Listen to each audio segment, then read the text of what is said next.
The mythic posturing that formed the thematic bedrock of Badlands and Days of Heaven remains throughout both The Thin Red Line and The New World, but it's immediately evident that Malick no longer considers himself beholden to entrenched cinematic conventions, like self-contained units of story with a beginning, middle, and end.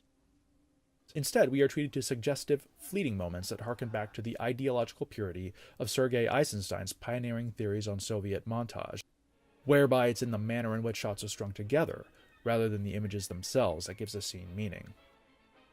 It's easy for conventionally minded critics to dismiss this approach as superficial or pretentious, made empty by the absence of action or plot progression. But such takes tend to betray a lack of attention or understanding at best, or a willing close-mindedness at worst. Indeed, how one feels about Malick's work as a whole often depends on how one feels about cinema as a whole, on a base level, whether it functions as art or commerce.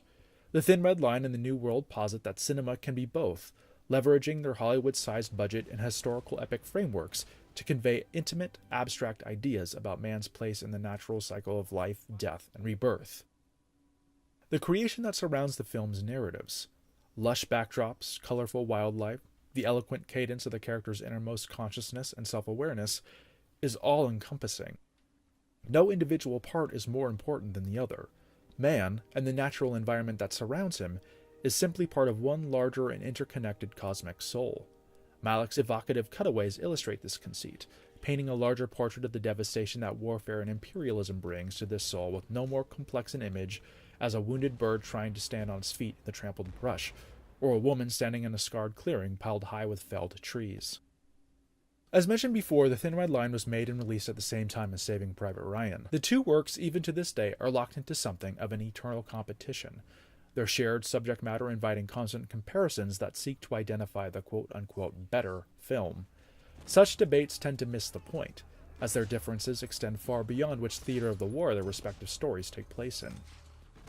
Saving Private Ryan is a film about the horrors of war and the extraordinary courage of the men who fight it, whereas The Thin Red Line uses the prism of war as a psychological device, enabling an intense meditation on the damage that armed combat does to a man's soul, while simultaneously expressing the conflicting idea that war is simply part of the natural order of civilization, not unlike a cleansing wildfire making room for an ecosphere to begin anew. This naturally calls for an abstract, introspective approach that stands in stark contrast to Saving Private Ryan's visceral grit and chaotic handheld photography.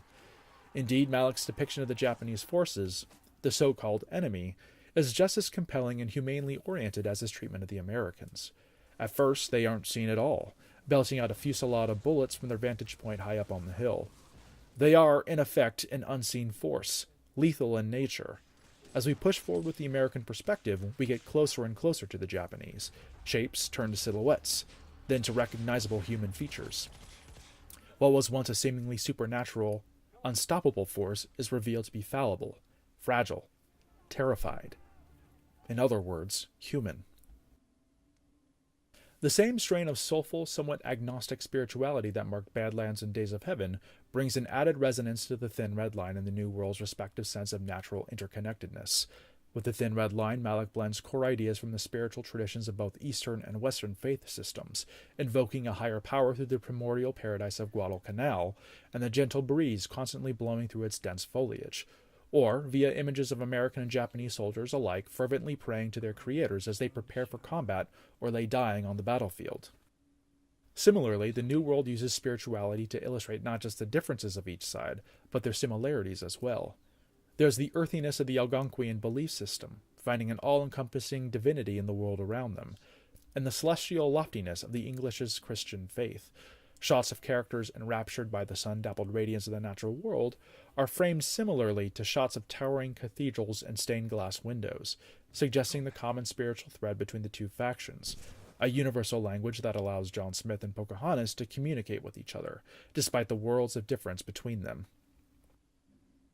Like Badlands prior, Malick draws from the biblical story of the Garden of Eden as a cultural waypoint, giving his audience familiar ground to anchor themselves to as he plunges headlong into deep explorations of abstract ideas, like the clash between agrarian and industrial societies, the loss of our collective innocence via the prism of suffering and death, the careless plundering and wanton destruction of our natural environment, and even original sin. Civilization's natural proclivity towards conquest and the claiming of territory as implied by Malick's approach here, quite literally invites a tangible hell on earth, ransacking the Garden of Eden that has been made for us, exiling us to an emotional wilderness. This loss of innocence results in an elegiac tone that courses throughout both films, with Malick mourning the ultimate incompatibility between agrarian and industrial societies, their principles and values eternally at odds with one another. Innocence against corruption, purity against filth, raw exploitation against sustainable ecosystems.